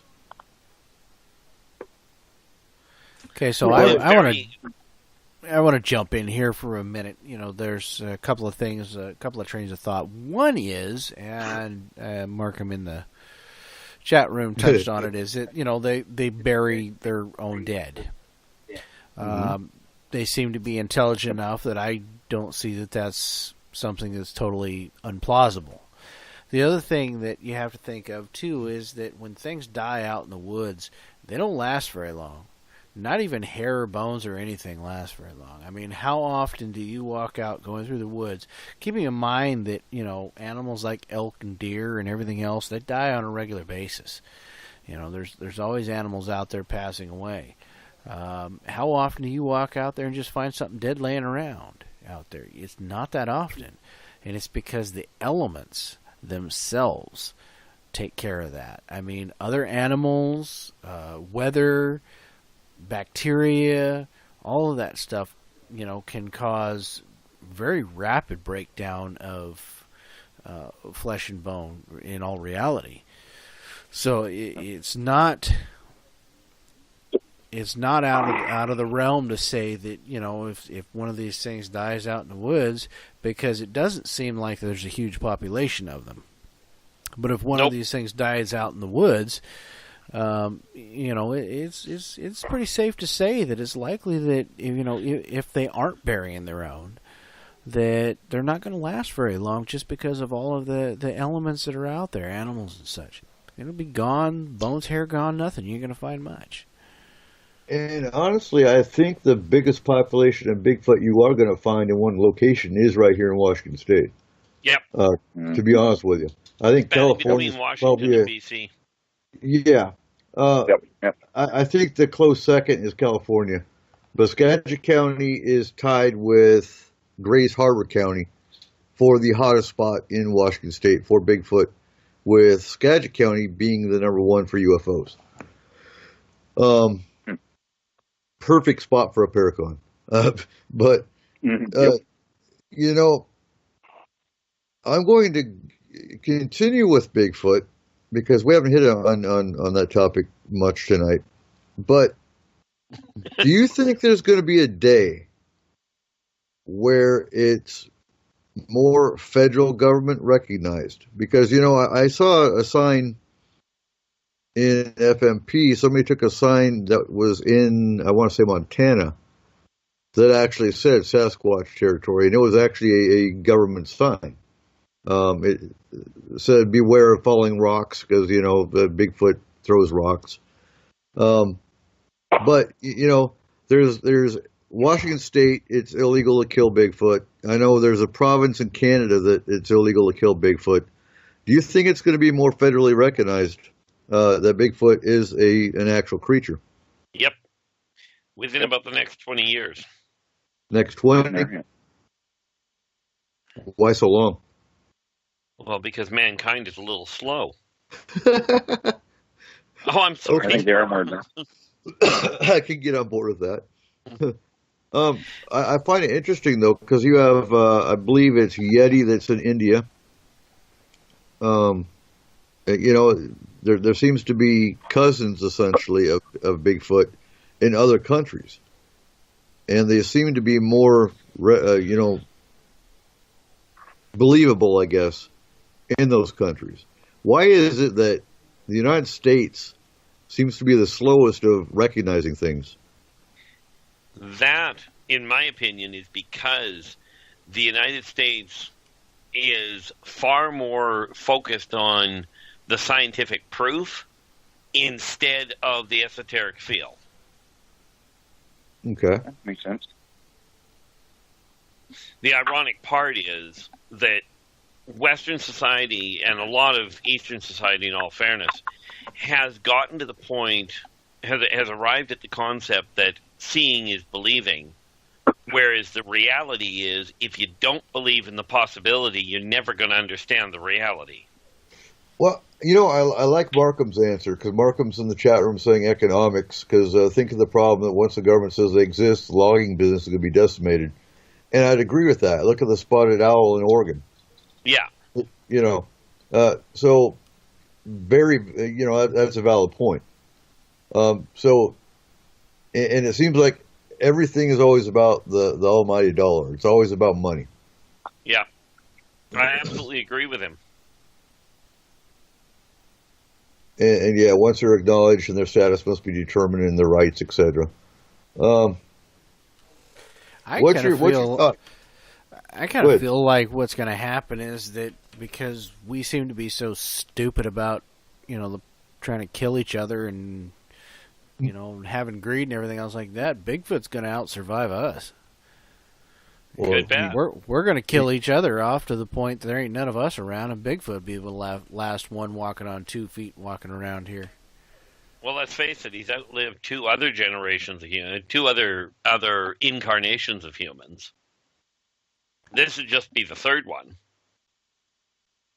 And, Markham brings up the point, too, that he thinks the shamanism was given to humans by the Sasquatch. Again, you look at Native American lore, it very well could have been. And realistically, when you look at it, essentially it's correct. It's just that it wasn't given to them now. They started giving it to them back with, they started carrying it on, if you will, back when Neanderthal was starting to evolve. And I would agree with that completely. What's your thoughts, Megan? You're sitting over there quiet. Oh, yeah, no, I'm actually enthralled with the explanations. I myself have had several just brief brushes with Bigfoot. So, I'm kind of reflecting on that. And, it's interesting. It is so interesting. So I'm just happily listening over here. That's why I'm so quiet. Well, I'm going to bring up the story that, Larry, when he was on the show here a couple months ago, told the story because I haven't checked our gifting site in a long time. I don't make it up on the mountain very often. But some people make what's called a gifting site, and they'll leave marbles, they'll leave marshmallow. Bigfoot seems to like marbles, matchbox cars, marshmallows. You hang CDs from tree branches, anything shiny, things of that nature, and they'll leave you gifts back. So, one of Larry's friends went up in the middle of the mountains, and he just sat there, and he wasn't even looking for Bigfoot. He was just out in the meadows playing guitar. He left. He went back the next day, and there was a pile of flowers left right where he was playing guitar that were gifted to him. Oh, wow. So we actually have a kind of a working theory, because most people that know about Bigfoot know about the knocks. And we've actually made a call and had Bigfoot answer back with knocks. Showing intelligence, obviously. But what if their language is music or tone? Yeah. Essentially, it is. But then, when you boil it down, so's mankind's. Isn't that some of the off-world languages as well? Yes. This is why, when they did Close Encounters of the Third Kind, Mm-hmm. That's why the music was so effective. Awesome. And but no, let's face it, Bigfoot is, from my experience, is extremely gentle. And very intelligent, but not in the way that mankind sees intelligence. Right. And it brings you right into, like you said, Close Encounters of a Third Kind. It brings you right into movies. You watch a lot of movies, there's a lot of fact that's kind of hidden in the message of movies. Oh, yeah. Close Encounters of a Third Kind, for example. Oh, God, what was that one? Well, Jupiter Ascending was another one that covered one of the races, the Tormenon, extremely well. Got their appearance and attitude right down to a fine art. Oh, wow. That is interesting because that movie was not well received at all. No. But it was well done. So it do we was. see? I enjoyed it. So could we see movies as a form of soft disclosure? Yes. You take a look at the Alien series starring Sigourney Weaver. Right. Aside from the extending jaw, that race is real. The one that tore out I'm of her gonna have chest? nightmares. Yes. The Predator from the movie Predator is a real critter. Well, I think he's I'd cool. rather deal with him. Yeah, I'd rather deal with him than the alien. Yeah, because I think the thing I like about the Predator is the emotional element that you do see, especially when you watch Alien versus Predator. Yeah. Yep. And he leaves the unarmed ones alone. Yeah. Well, yeah, because he's a hunter. He's going Yep. after the challenge. Plus, he's not going to pop out of your somebody chest. that doesn't fight back. Right. Yep. And he's not going to pop out of your chest. No, Well, he might no, if he's not standing at all. behind you when he starts. And you look at the weaponry they use in the Alien movie. I like Battleship too because, well, the aliens have beards. I think that's cool. But you look at the aliens on but you look at the aliens on Battleship. It shows a more human military aspect because they all have their own assigned jobs, kind of like our MOSs in the Army and the assigned jobs in the Marines. And you've got the mechanics. They're working on the telecommunications, trying to get their little signal up. You've got the warriors. They're the ones that are all the aliens that are in that movie. You can see where they have their assigned roles, just like the human military aspects. Yeah. Yeah, with that one they did very, very well. And like Chris Dodge in the chat room is saying, Signs was another good one that was laid out very nicely. And that's a topic we haven't hit on S4. Crop circles. Yeah. So write that down, Corey, because we need to do a show on crop circles. I'll find someone to come on the show and talk about it. Okay. That's always intrigued me. Aside from the two British gentlemen that claim that they were making thousands each night with boards. Yeah, no. That would take a concerted effort. It would, but I remember seeing one video, and you could see it was an orb. It was a metallic orb, and they had it on video. And when that orb left, there was a crop circle created.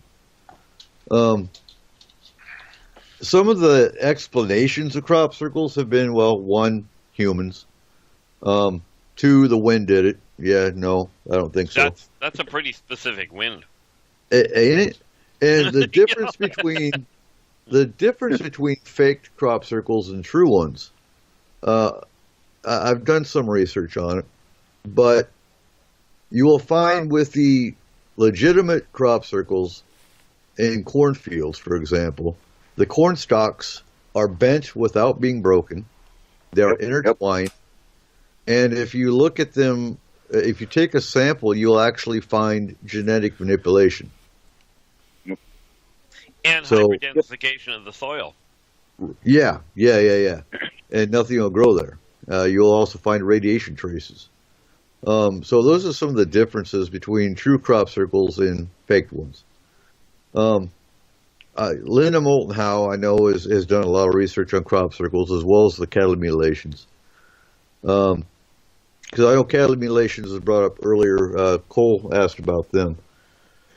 And I was going to interject a little bit on that. Some of those are government, but did they have actual lasers back in the 70s, in the late 60s, when, I'm trying to remember what the first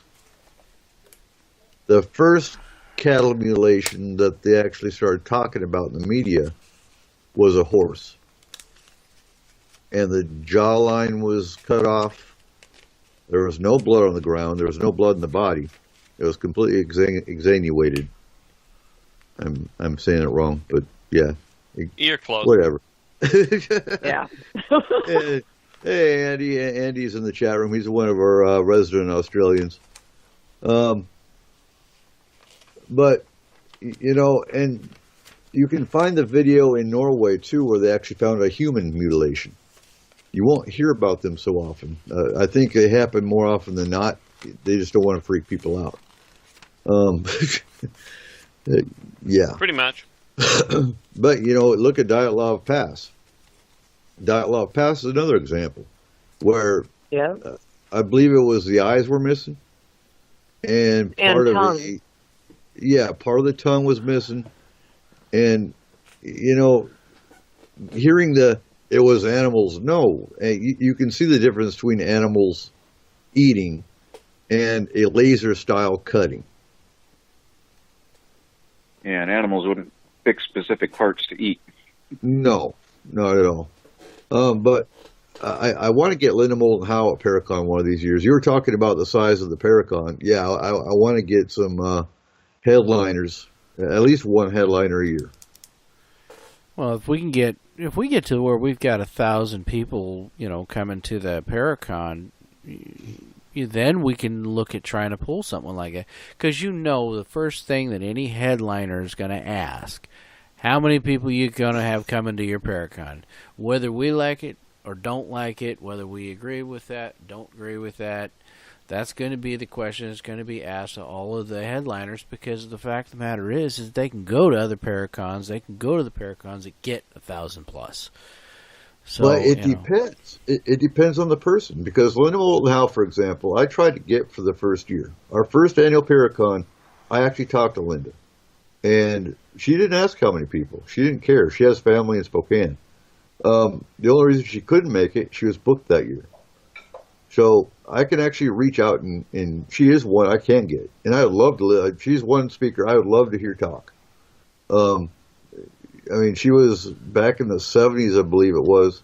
Nah, not that early. More like the 80s, maybe 90s.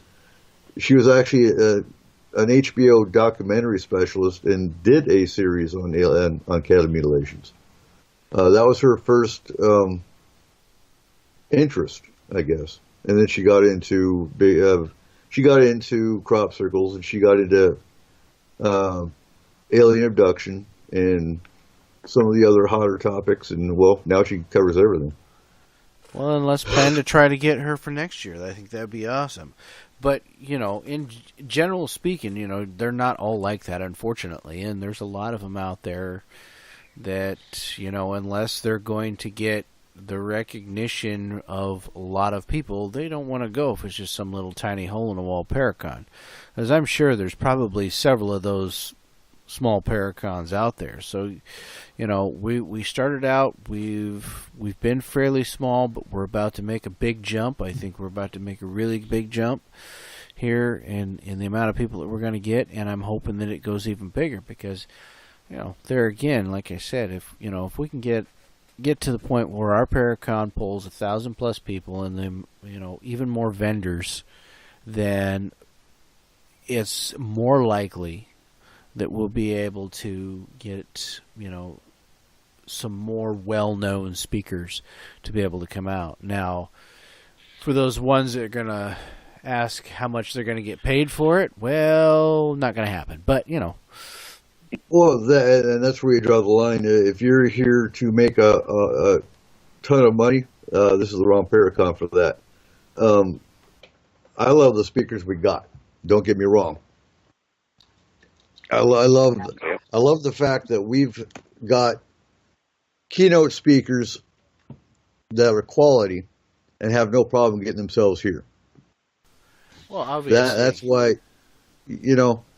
and Keith, you surprised me when we first started talking Paracon, and you said you were used to paying your own way and paying for your own life. No, that's not how you take care of your speakers. You take care of your lodging, you take care of all their needs to the best of your budget. But to expect your speaker to travel thousands of miles on their own dime, put themselves up, no, that's a Paracon that's not going to last very long. Well, I'll tell you, it threw me for a loop when you told me it was all bad, that the one was paid for. I'm like, pardon? Well, that's not how you take care of your speaker.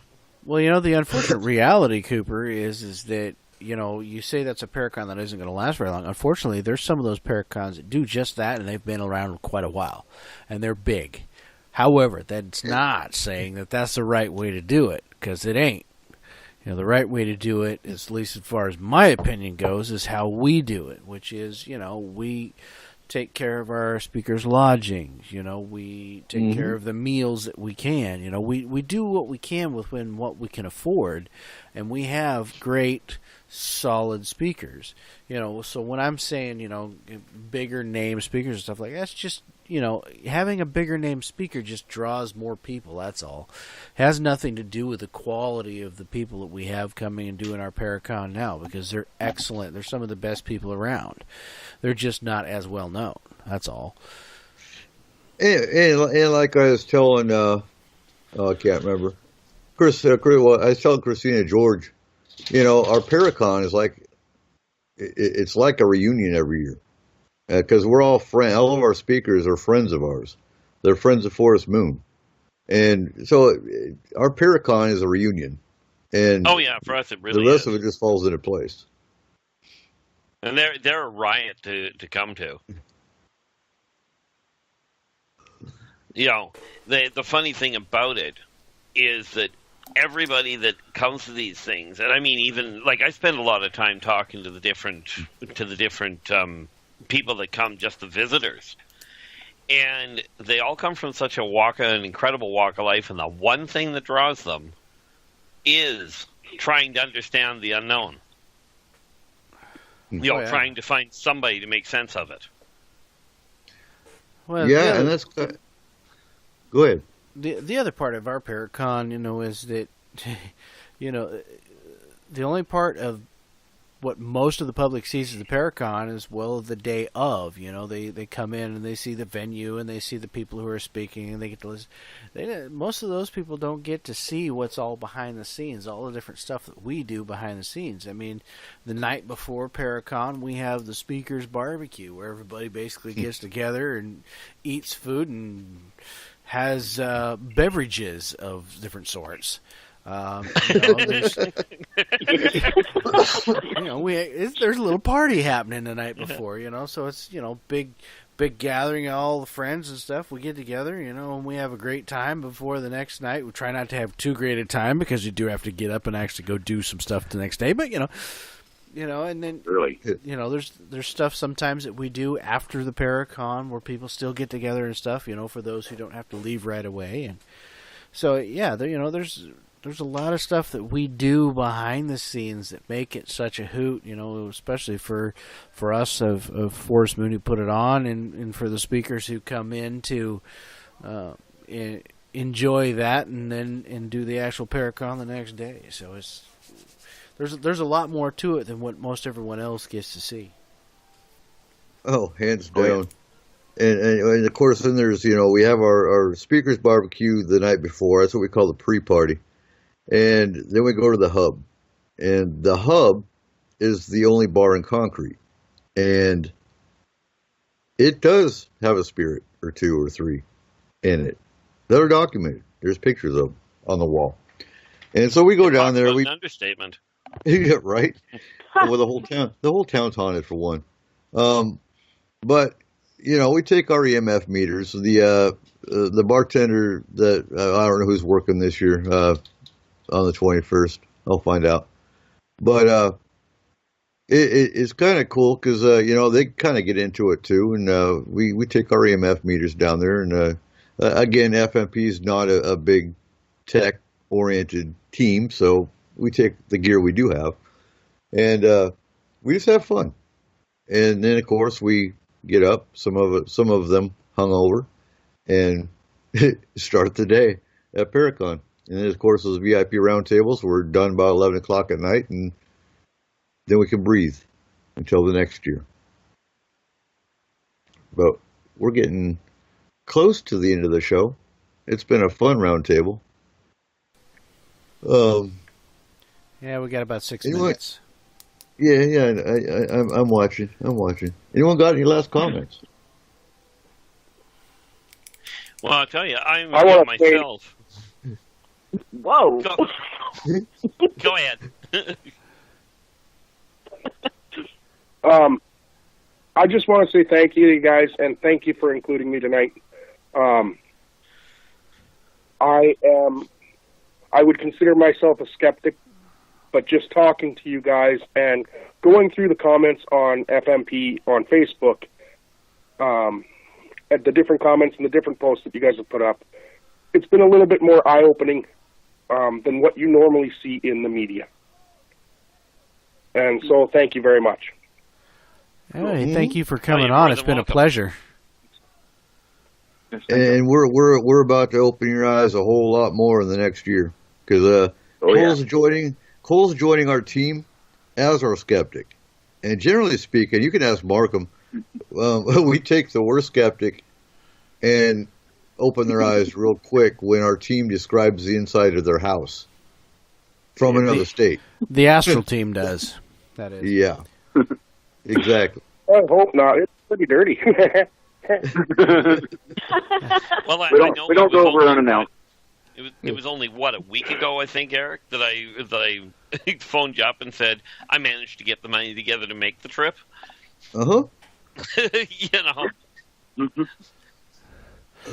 Yeah, I'm coming in on a shoestring.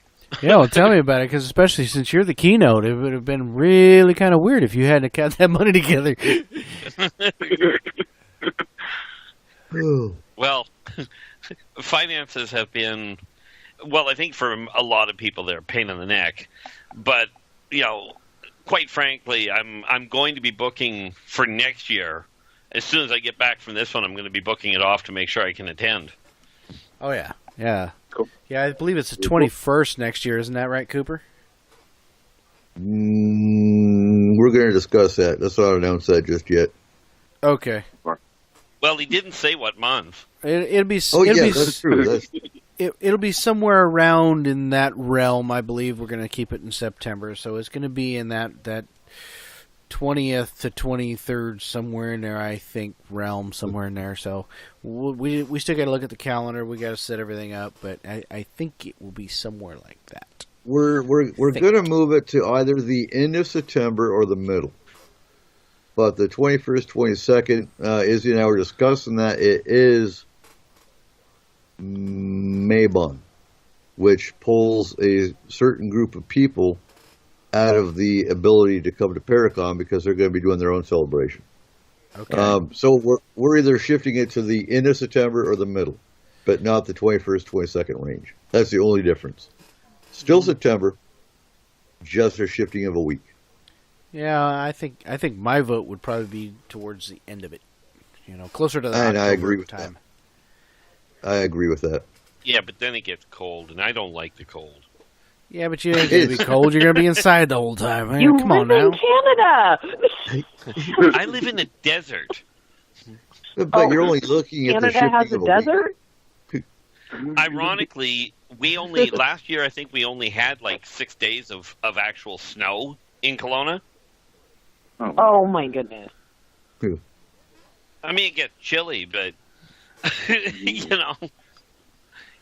It's not like we get, it's not like we get feet and feet of snow here anymore. We don't get that here either. What are you complaining about?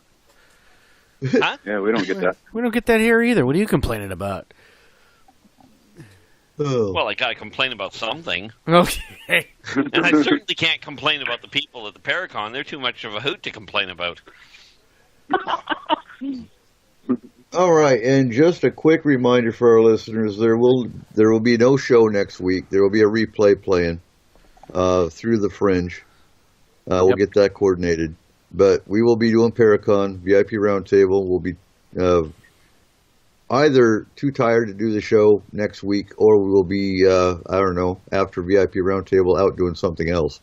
So to alleviate that, there will be no show next week. I will be in Canada the following week at another Paracon speaking.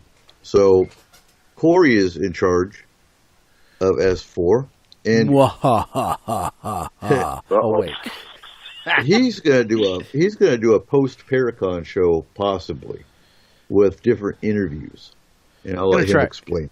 Yeah, I'm gonna try to. I'm gonna take my digital recorder with me, and we're gonna try to get some interviews done, and if I can, and I'm gonna try to put those together and have them as part of the show if I can. So we'll see how it goes. That's going to be an awesome show.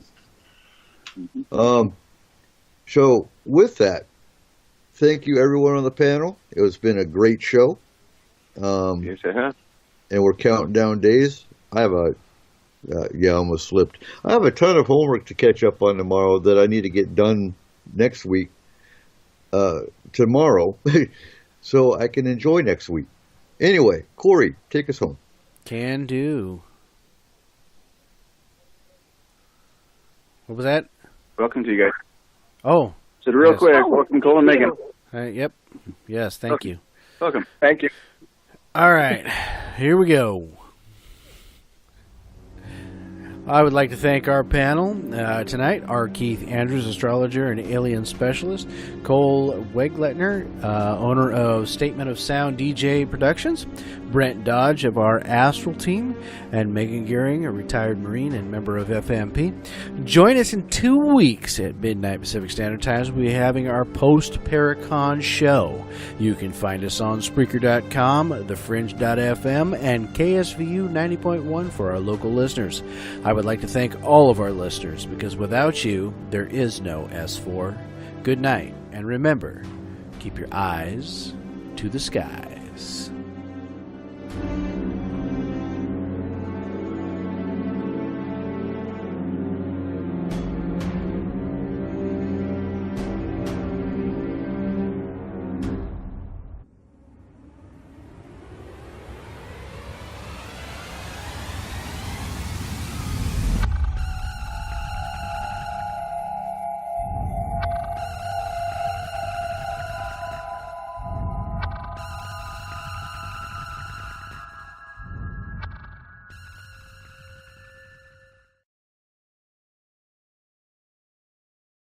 You know when you're at Ross and you find that brand at that price?